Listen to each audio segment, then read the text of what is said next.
Welcome back mga baby. Ayan, ito pala yung libreng sakay ko. It's part 1.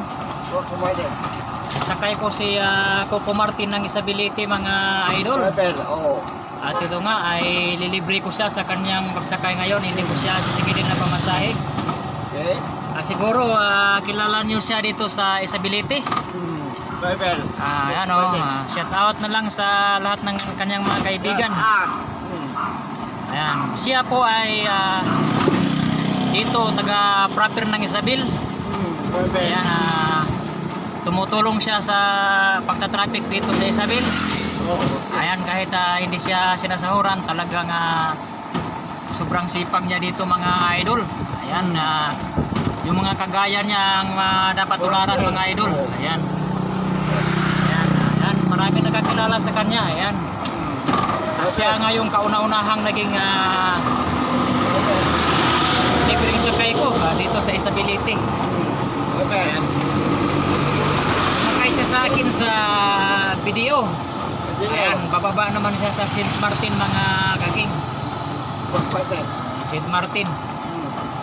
Ayan, sa mga nakakilala sa kanya, dito mo lang yan matatagpuan sa Isabelite. Ayan. Sa market. Lutasan. Ayan mga kaking. Ayan, salot ako sa tao itong mga kaking kasi kahit mainit man o umulan, tumutulong talaga siya sa pagta-traffic dito sa Isabelite. Ayan, ganyan siya mga kaking. Kaya talagang kahanga-hanga itong ating unang libreng sakay mga kaking. Ayan. Malapit na sa kanyang babaan. Dito ka lang ba? Pardon, lagpas na. Ayan, lagpas na. Anong masasabi mo dito sa ating libreng sakay? O, lumagpas na daw siya mga Bakit? lumagpas. Atras tayo kunti mga kaking.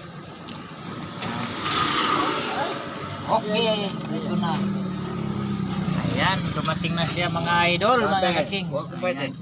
Coco Martin ng Isabelite mga kaking. Ayan, thank you so much mga kaking. Hanggang dito lang muna at ito yung part 1 ng ating libreng sakay mga kaking. Ayan, thank you so much.